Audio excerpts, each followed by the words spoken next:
Hi అండి, welcome to Sandhya kitchen. ఇవాళ వచ్చేసి చేపల కూర అయితే చేస్తున్నాను. ఈ చేపల కూర స్పైసీగా చాలా బాగుంటుంది. మిక్సీ జార్ తీసుకున్నాము. మిక్సీ జార్ తీసుకొని వేయించిన ధనియాలు 2 స్పూన్లు వేసుకున్నాము. వెండి కొబ్బరి తీసుకుంటున్నానండి. ఈ ముక్కలుగా కట్ చేసుకొని వేసుకున్నాము. 1/2 స్పూను మిరియాలు వేసుకున్నాము. దాల్చిన చెక్క 5 లవంగాలు వేసుకున్నాము. ఇది పొడిగా మిక్సీ పట్టేసుకున్నాము. ఇదిగోనండి, ఇలా మిక్సీ పట్టుకున్నాం కదా. ఇప్పుడు ఇందులోకి 10 చిన్నులపాయ రెబ్బల దాకా వేసుకొని ఇది కూడా మిక్సీ పట్టేసుకున్నాము. ఇదిగోనండి, ఇలా మిక్సీ పట్టుకున్నాం కదా. ఇది పక్కన పెట్టేసుకొని పెద్ద సైజు బౌల్ అంతా చింతపండు తీసుకుంటున్నాను. ఇది కడిగేసుకొని నీళ్లు వేసి నానబెట్టేసుకున్నాము. ఇప్పుడు ఇదే మిక్సీ జార్లో 2 మీడియం సైజు పెద్ద ఉల్లిపాయలు తీసుకొని ముక్కలుగా కట్ చేసుకొని వేసుకున్నాము. 3 పచ్చిమిర్చి కూడా వేసుకొని మెత్తగా కాకుండా కచ్చాపచ్చాగా మిక్సీ పట్టుకోవాలి. ఇలా పట్టుకున్నాము కదా, ఇది పక్కన పెట్టేసుకున్నాము. 2 కేజీల చేపలు తీసుకున్నానండి. వేస్ట్ అంతా పోయి 1.5 కేజీ దాకా వచ్చాయి. ఇప్పుడు గ్యాస్ ఆన్ చేసుకొని వెల్లడిపాటి కడాయి ఒకటి పెట్టుకుందాము. చేపల కూరకి ఎప్పుడైనా వెల్లడిపాటి కడాయి పెట్టుకోవాలి. ఇందులోకి 4 స్పూన్ల ఆయిల్ వేస్తున్నాను. ఆయిల్ కాగిన తర్వాత ఇందులోకి మనం మిక్సీ పట్టిన ఉల్లిపాయ పచ్చిమిర్చి ఉన్నాయి కదా, ఇందులోకి వేసుకొని కొద్దిగా వేయించుకుందాము. కొంచెం వేగిన తర్వాత 1.5 స్పూను అల్లం వెల్లుల్లి పేస్ట్ వేస్తున్నాను. ఇది కొంచెం పచ్చి వాసన పోయేలాగా వేయించుకుందాము. ఇలా వేగింది కదా. 1 టమాటా తీసుకొని ఇలా పొడుగ్గా కట్ చేసుకొని వేసుకున్నాము. 2 రెమ్మల కరివేపాకు, కొద్దిగా పసుపు, 3 స్పూన్ల కారం. ఇది కారం తక్కువగా ఉంటుందండి, 3 స్పూన్లు వేసాను. కారం ఎక్కువగా ఉంటే 2 స్పూన్లు వేసుకోవచ్చు.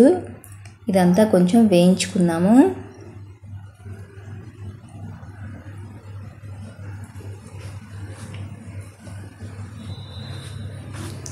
ఇదిగోనండి, ఇలా వేగింది కదా. ఇందులోకి మనము చింతపండు నానబెట్టుకున్నాం కదా, ఆ పులుసు పిండుకొని ఇందులోకి వేసుకుందాము. మనకి చేప ముక్క మునిగేంతగా నీళ్లు వేసుకోవాలి. హైలో పెట్టి ఇది కాస్త మరిగించుకుందాము. ఇదిగోనండి, ఇలా మరుగుతుంది కదా. ఇప్పుడు ఇందులోకి మనం చేప ముక్కలు వేసుకుందాము. ఒకదాని తర్వాత ఒకటి వేసుకుందాము. అయితే ఫ్రెండ్స్, నేను చేసే వీడియోస్ కనుక మీకు నచ్చినట్టయితే లైక్ చేయండి, సబ్స్క్రైబ్ చేయండి ఫ్రెండ్స్.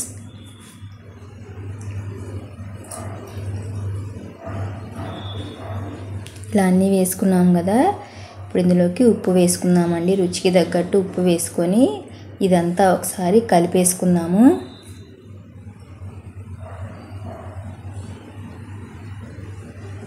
కలిపేసుకొని ఒక 10 నిమిషాల దాకా బాగా ఉడికించుకోవాలి హైలో పెట్టుకొని. ఇదిగోనండి, ఇలా ఉడికింది కదా. ఇప్పుడు ఇందులోకి మనము మసాలా పొడి వేసుకున్నాము కదా, ఇందులోకి వేసుకున్నాము.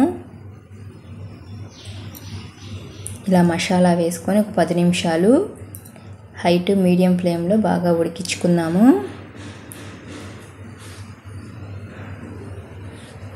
ఇదంతా గెరెట్తో కాకుండా ఇప్పుడు ఇలా కడాయి పట్టుకొని కలపాలండి. గెరెట్తో కలిపామంటే ముక్క అనేది చిదిరిపోతుంది. ఇలాగ కలుపుకోవాలి.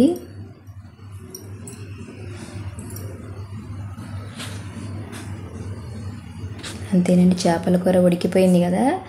లాస్ట్లో కొత్తిమీర వేసుకొని ఒక్కసారి మళ్ళీ కడాయి పట్టుకొని కలిపేసుకొని గ్యాస్ ఆఫ్ చేసుకుంటే రెడీ అయిపోయినట్టేనండి చేపల కూర.